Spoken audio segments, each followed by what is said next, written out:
Hey, and welcome to Eat Out at Home, the podcast. This is the place for those who love cooking and creating connections through food. I'm your host, Chef Evelyn, and on this podcast, I share with you my favorite tips and tricks for enjoying life one bite at a time. If you're ready for today's episode, sit back, relax, grab a snack, and let's dive in. Hey, and welcome back to another episode of Eat Out at Home, the podcast.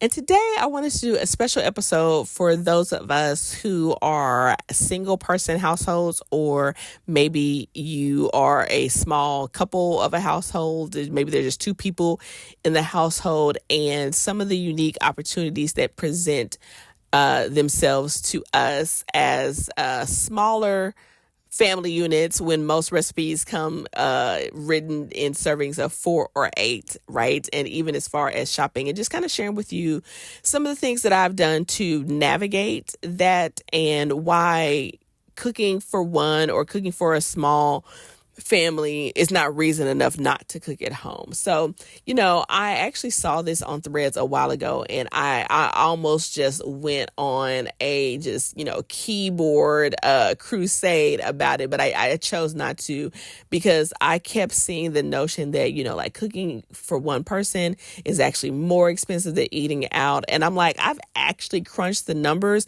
and so have the government and all this kind of stuff. Like, there's so many studies have been done that I don't care how you slice it. I don't care the size of family, actually cooking it at home, even for one, is more financially viable. And it's more than that. I've talked more about some of the other benefits of cooking at home outside of just, the health benefits and the financial benefits. But I really have found over the years that a lot of people don't enjoy cooking for one. They don't enjoy cooking for themselves. And there's a myriad of reasons why. I have no judgment about those reasons. Those are their reasons. And I used to have my own reasons. For me, I've realized, though, that cooking for myself is a form of self-care. It is a form of self-expression. It's a form of creativity. And so it almost doesn't matter the number of people. But I will say this, there are some different, obstacles that we find ourselves in when cooking for an individual than, let's say a family of 4 or a family of 6 or 8, right? One just comes down to recipes. One comes down to, packaged ingredients, and, buying things in the store and realizing like, ooh, okay, I don't necessarily need all of this. And how am I going to get through certain things before they go bad because it's just one person over here? But there are ways to navigate it if cooking at home consistently is a priority for you, as it is for me. So, I would say this, you've got to be motivated to cook for yourself, because I could give you all the tips and tricks and strategies and ideas, some that you've heard before, some that you maybe not have heard before. And it's not going to matter if it's not important enough to you. So, go back and listen to a couple of episodes where I talk about how to make cooking at home a priority and things like that before you jump into this one, because otherwise this is just going to just go in one ear out the other. It's going to be like water off a duck's back. So I really want to get into a couple of things, which is shopping for a smaller family unit, a single serving, if you will, and leftovers, because I feel like those are the two big challenges when it comes to being an individual eater, a family of an individual eater. And, I am in the middle when it comes to leftovers. I'm not team no leftovers, but I'm also not team I'm about to eat the same thing for 4 or 5 days in a row either. Like, I'm just not going to do it. I have my limit on how many times I can eat something in a row before I'm ready for the next thing. Part of that's the chef in me, part of that's creativity in me, part of it is just my taste buds are like, we are over it. Give us something else. And also needing variety of nutrients in my body, right? So there's more to it than just being bored with the food. It's also like, if I'm eating the same thing for 7 days in a row, I'm not varying the nutrient profile of what I'm eating. So let's start with shopping, okay?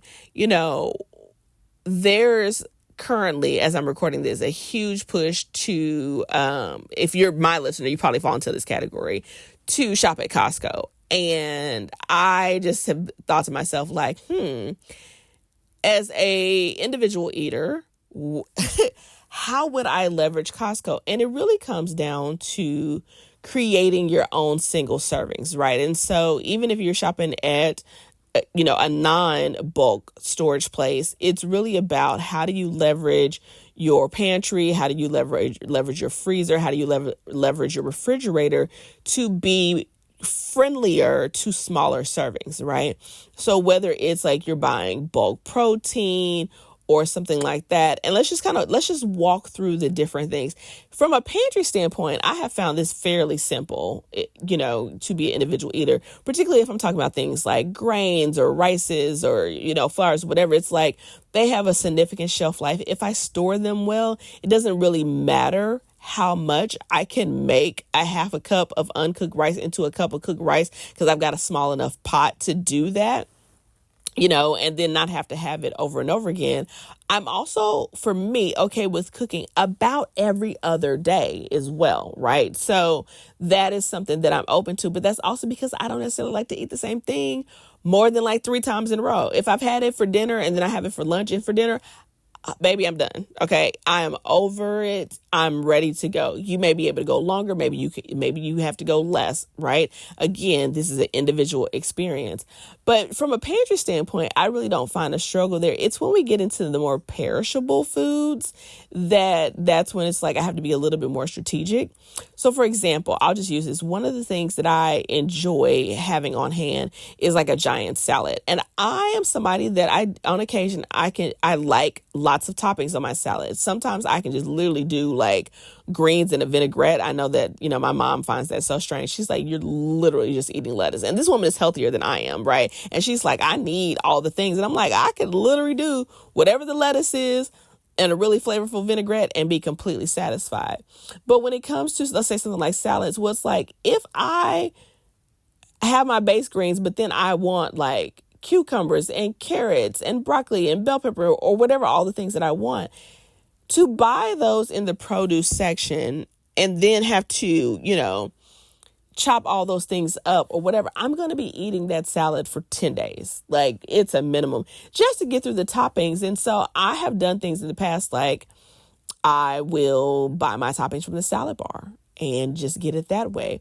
Or I'm going to get all the ingredients for toppings, but then only maybe use a third of it.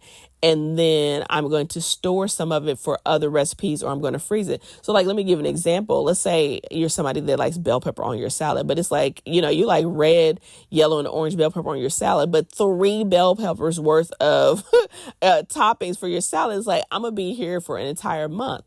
Well, I'm like, okay, cool. I'll chop up the 3 bell peppers.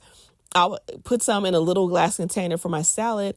I may freeze the rest for soups or, to slide into something. I may use it for another recipe, right? And this is where intentional planning comes into play. It's the same thing. There's certain greens that I don't buy because I just know that they're going to wilt super fast.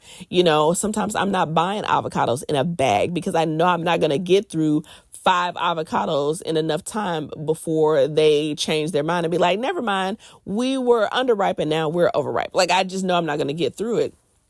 And so I really think about creative ways to create smaller servings. So I was watching a video from a creator the other day, and she was talking about how she shops at Costco as an individual person. And I was looking at some of the things that she was doing, and I was like, oh, I didn't realize I was already doing these things in my own life, right? Let's say she bought a large pack of ground beef. Well, she would just divide it up into, several smaller packs that were easier to defrost. There were smaller servings that she could just pull out, defrost, cook, add it to whatever meal. And she was basically iterating that on multiple fronts.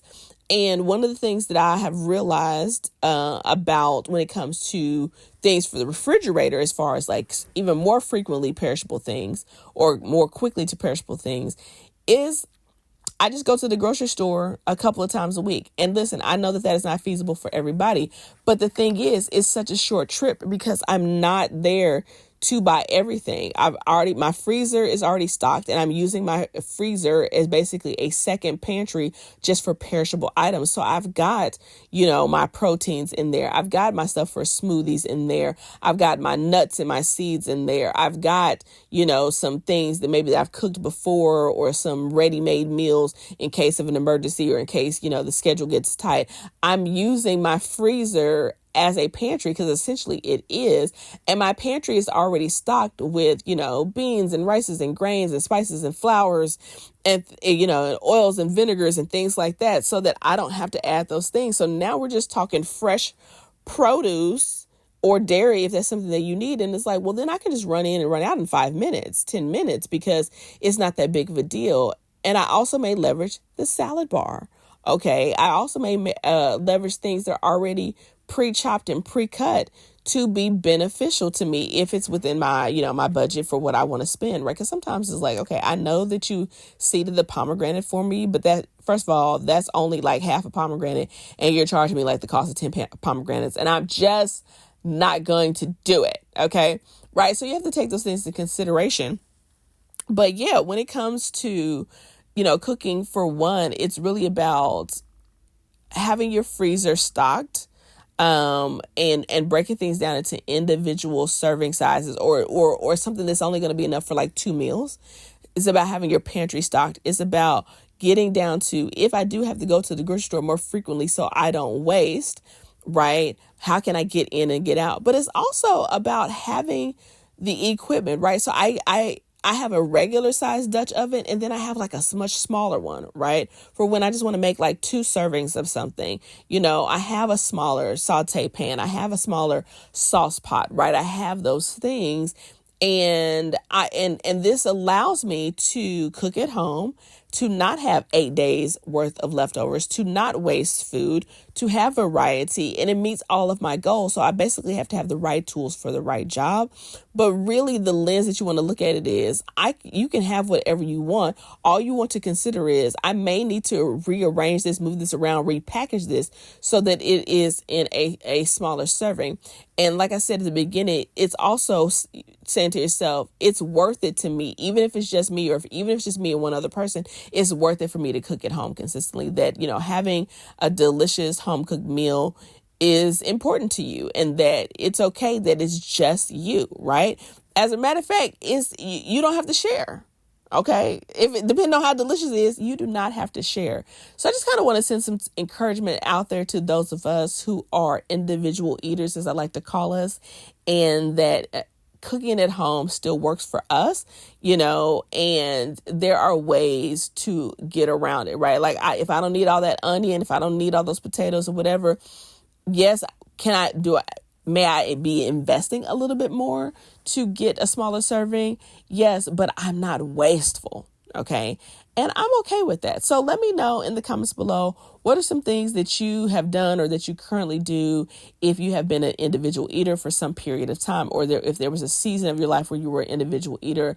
Let us know some of the strategies and tips and tricks that you use to maneuver to cook at home consistently. I would love to know. Mine is pretty much, how do I take anything and break it down into an individual serving? And that could take you really, really far. I look forward to reading your comments, and I will talk to you in the next episode. Thank you so much for listening. If you're ready to start cooking at home consistently, make sure you join the Eat Out at Home Challenge. Visit chefevelyn.com/challenge for all of the details. If you're curious about what I'm cooking in between episodes, make sure to give me a follow on YouTube, Instagram, TikTok, and Facebook for some delicious behind the scenes. And if you enjoyed this episode, please head on over to Apple Podcasts and Spotify to leave us a review. Remember, eating out at home allows you to cook better, eat healthier, save money, and create community. And most importantly, cooking at home is the ultimate form of self-care. I'll see you in the next episode.